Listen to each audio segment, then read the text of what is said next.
Assalamualaikum dan selamat petang guys. Hari ni bersama saya Rashidi Ali. Okey, hari ni saya bawakan korang Jimny 1.5 4 pintu tahun 2025.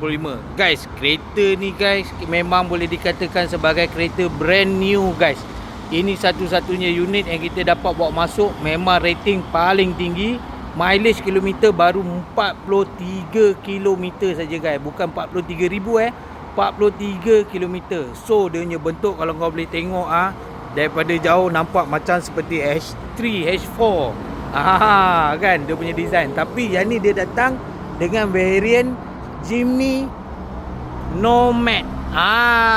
Ini jarang boleh jumpa dekat atas jalan raya ni, confirm ni. Biasa kau boleh nampak macam Jimny 4 pintu kan, tapi yang ni dia nampak kau boleh tengok macam Jeep Wrangler pun ada dia punya design. Tapi yang ni 4 door ni memang cantik dan memang menarik. Apa yang lebih menarik guys, kereta ni belum koyak plastik lagi guys. Kau boleh tengok plastik dia ni semua original guys. Nampak? Semua original kereta ni. Kereta ni memang kita beli mungkin brand new dekat Jepun dan kita tak pakai lah kan. So kau boleh tengok dia punya getah-getah tu cuma dia datang daripada factory. Radio tak ada, tapi radio kita akan bagi korang Android lah.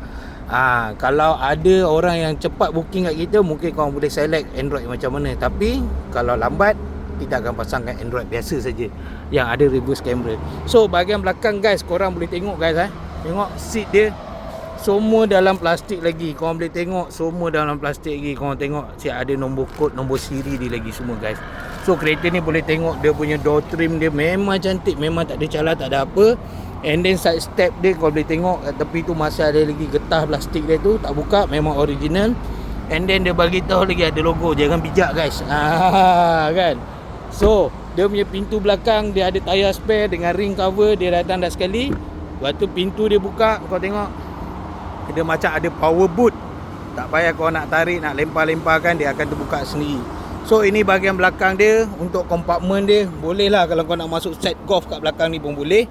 Lepas tu seat ni pun boleh turun. Dan dia pun ada lampu belakang. And kelebihan dia pula, walaupun dia 4 pintu, ada 4 tingkap, jadi 4 ni memang ada power window guys untuk kereta ni.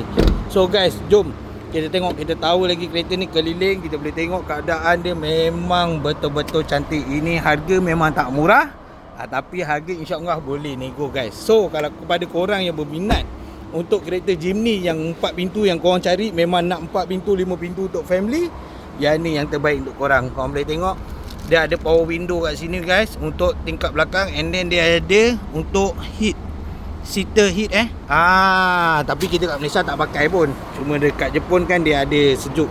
And then dia ada airbag, korang boleh tengok dia ada airbag untuk passenger dengan driver, memang ada.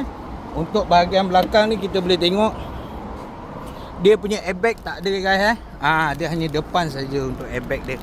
So guys, korang kalau betul-betul korang berminat berkenaan dengan kereta ni, korang boleh contact saya Rashidi Ali, RA Luxury Car di Sayap Niaga. Assalamualaikum, sampai kita jumpa lagi guys.